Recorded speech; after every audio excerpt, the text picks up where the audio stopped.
All right. So, we're going to start today with lesson number 9, which is organizational architecture. It's quite simple. It's not too complex. It's not complex at all because we're going to see how to divide or how to split the organization's responsibilities in a really simple and a really clear organizational chart, and we're going to see how it is divided, this whole thing. No, so for the first time, for the first slide, organizational architecture and structure. Well, to be most profitable, a firm requires three conditions to be fulfilled. First of all, you have to be internally consistent, which is really simple. You have to be aligned with all the mission and vision of the company and all your your control and incentive system. Sorry, there have to be strong. There have to be logic, and there have to be aligned into the firm's objectives.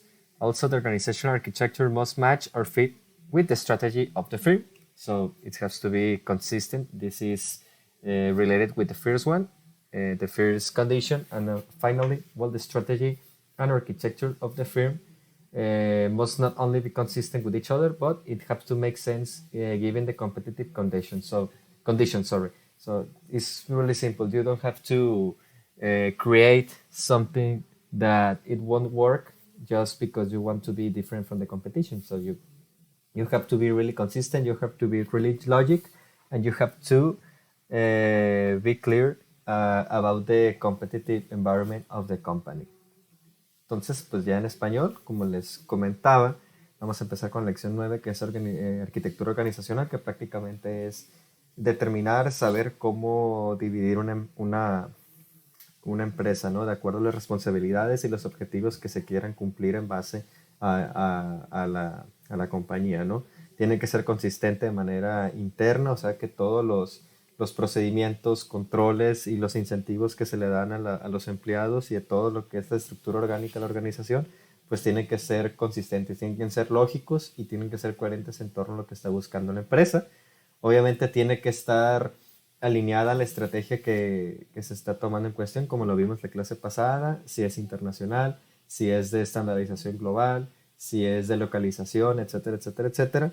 Y obviamente tiene que tener sentido de acuerdo al entorno competitivo en el que está la empresa trabajando en ese momento, ¿no? O sea, no puedes buscarle la cuadratura al círculo, o sea, no tienes que tratar de explicar la inmortalidad del cangrejo, simplemente tienes que adaptarte o tienes que alinearte a lo que te está determinando tu propio mercado. O sea, no buscar inventar algo nuevo porque ahí obviamente estás poniendo muchísimo dinero y tiempo en riesgo para poder crear algo nuevo y diferente, ¿no? En este caso, en torno a cómo está la situación global, pues obviamente tienes que alinearte en esto, ¿no? En estos tres principales condiciones. Entonces ahorita empezamos con lo que es la estructura organizacional, que es la división formal en varias subunidades que son división de productos, operaciones nacionales, funciones, etcétera, etcétera, etcétera. Y con esto también te sirve a ti saber en qué parte se están tomando las decisiones o en qué parte se están delegando las responsabilidades en la estructura, ¿no? Esto es ya es centralizado o es descentralizado y finalmente pues el establecimiento de los mecanismos de integración para coordinar todas las actividades de las subunidades. Es decir, aquí, por ejemplo, en esta imagen, estas son las subunidades, este es la cabeza de la organización, en donde se están tomando decisiones importantes. Aquí en este caso, por ejemplo, es descentralizado porque, bueno, ni tanto, es un poco centralizado porque finalmente el que está teniendo la última palabra es él, pero muchas decisiones en torno a estas actividades se toman aquí. Entonces ahí tú tienes que empezar a determinar dónde se están tomando las decisiones y también conocer las responsabilidades y las actividades que hace esa parte de la empresa, ¿no?